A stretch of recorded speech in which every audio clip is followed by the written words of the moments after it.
I recently watched this video from Absterge where he explains that healers might be losing games by trying too hard. At first, this seems backwards. I mean, just ask most players and they will tell you that healing is the hardest and most miserable role in PvP. Season after season, it seems like people are dropping Holy Paladin to pick up Red, ditching their Resto Druid to reroll Boomy, or just standing AFK on Moonguard on an old Gladiator mount. Definitely not me, by the way.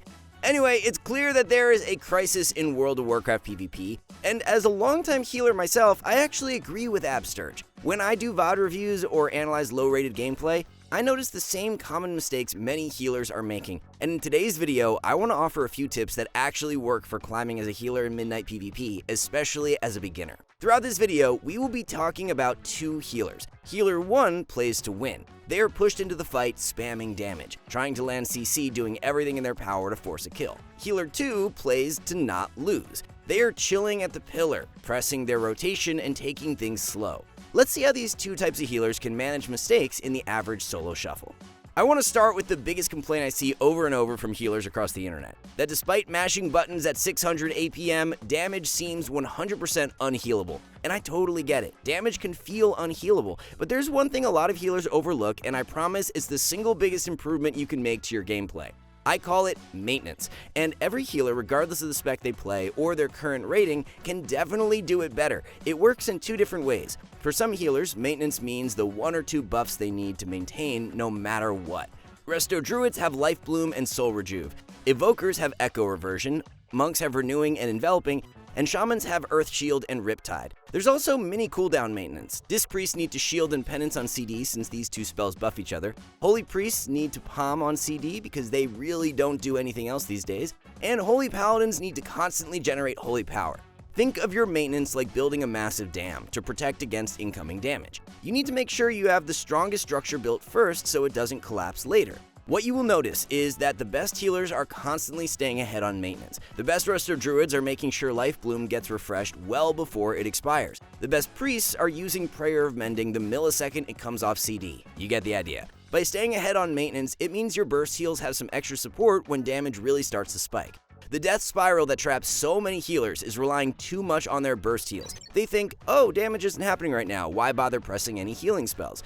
Only to find themselves in a situation seconds later where their casted healing is required to do all of the heavy lifting. You don't want to be in the situation since it means being vulnerable to kicks and CC. Let's go back to our two healers. Who do you think will have an easier time dealing with maintenance? Healer 1 is focused on winning, and chances are a lot of their globals are being used on things like CC or even damage. Healer 2 is still focused on their rotation, and playing safe means they're probably doing a better job at managing important buffs. Now, I'm not saying healers should never be allowed to play aggressive and try to win the game, but if you're picking up healer for the first time or are finding damage too difficult to heal, I think it's better to play like Healer 2. And I promise you, it doesn't matter if you are a beginner or C-Do, every single healer who plays PvP can do a better job at maintenance. The number one reason players get stuck is because they're making small, fixable mistakes without even realizing it. That's why at Skillcapped, our healing courses start with teaching the foundation of every spec, since we know from over 10 years of experience that this is what truly carries. Seriously, you could be missing out on a ton of healing if you aren't sticking to some healing goals,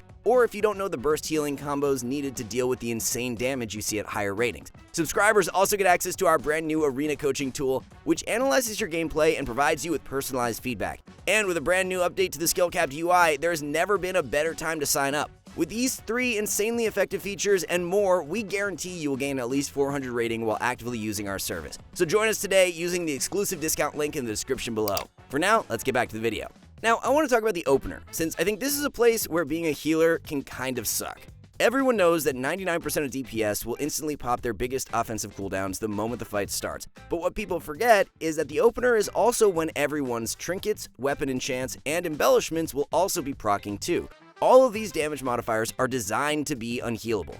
Okay, so what? We all know the right place is simply trade out some CDs, right? Or at the very least, we pray our partners use their defensives. Problem solved? Not yet. What many healers don't realize is that the opener is actually split up into 3 distinct stages. There's the pregame, where of course you need to make sure everyone is buffed, but what many people skip is thinking about who the kill target will be. This is essential for stage 2, which involves, you guessed it, maintenance. Because the moment the gates open, you need to already be performing all of your maintenance on the kill target, making sure they have Palm, Life Bloom, Earth Shield, and Riptide, you name it. Maintenance starts the moment the gates open. And remember, this extra work you are doing is designed to make healing easier later on. We need a strong dam to counter the big dam that is about to happen. At this point, there's only one major box we need to check in the opener. It's called tempo trading. Look, I don't care if you are some Giga Chad 100-time rank 1 healer, there is almost zero reason to not tempo trade in the opener. But what does this even mean? Just like every healer has some maintenance spells, they also have 1 to 2 healing cooldowns that get pressed in 99% of openers no matter what. These include Tree Form for Druids, Stasis for Evokers, Crane or Yulon for Monks, Wings or Aura Mastery for Holy Paladins, Angel Form for Holy Priests, Evangelism or Pain Sup for Disc, and Healing Tide for Shamans. All of these are designed to keep up with the momentum of damage. The mistake many healers make in solo shuffle is assuming their DPS will play perfect and will instantly press their defensives the moment they're in danger. Let's be honest for a minute, that BM hunter on your team probably doesn't know what a defensive is. Going back to our two healers, Healer 1 is probably pushed up in the middle of the map trying to land CC in the opener, which could leave them vulnerable to CC. Meanwhile, Healer 2 has done all their maintenance and is now ready to make the first crucial tempo trade. Again, this is why we like Absterge's message. By trying to do too much, especially too early, you might be holding yourself back. Absterge personally knows that every solo shuffle, all he needs to do is focus on maintenance and perform a simple tempo trade to make sure he can survive the early game pressure. Now though, we need to talk about positioning, which is the last major place where healers tend to mess up. Okay, so there's obviously a problem. Having good positioning as a healer is nearly impossible to do 24/7 in solo shuffle. Sometimes you'll be paired with people who move around the map like they don't even have eyeballs. And one of the most common complaints we see from healers online is how to position when everyone on your team seems clueless. This is a fair complaint, and I totally get it. But there's something a lot of healers often overlook. It's called spacing. Now, if you were a longtime viewer, you've probably heard us talk about this concept before for ranged DPS. We've showcased spacing masters like Chanimal, who seems to have a life purpose in making every melee DPS miserable in Arena. He does this by abusing spacing, which means trying to keep the maximum distance between yourself and any threat. As it turns out, you can do the exact same thing as a healer, which will help you avoid swaps and CC, making all that maintenance much easier. The goal is simple. Make it annoying for anyone on the enemy team to reach you, especially classes with CC. What healers need to realize is that positioning is less about where you stand on the map and more about where you stand relative to the enemy team. The best positioning is sometimes near a pillar, but it's not always the case. Sometimes being in the open can be advantageous if you are playing with two casters on a large map against two melee. By being far away from the enemy team and out in the open, it makes it impossible for some targets to ever reach you. Of course, spacing can be harder for some healers like Preservation Evokers, Mistweaver Monks, or Holy Paladins. However, for everyone else, spacing is a form of protection, allowing you ample time to react to enemy players pushing in your direction, making it easier to avoid CC and preserving your promise to strict maintenance. Healer 1 doesn't seem to have a concept of spacing. After all, they are the ones who pushed across the map running toward the enemy team. Healer 2, on the other hand, is spaced far away from any threats and is passively protected by this distance.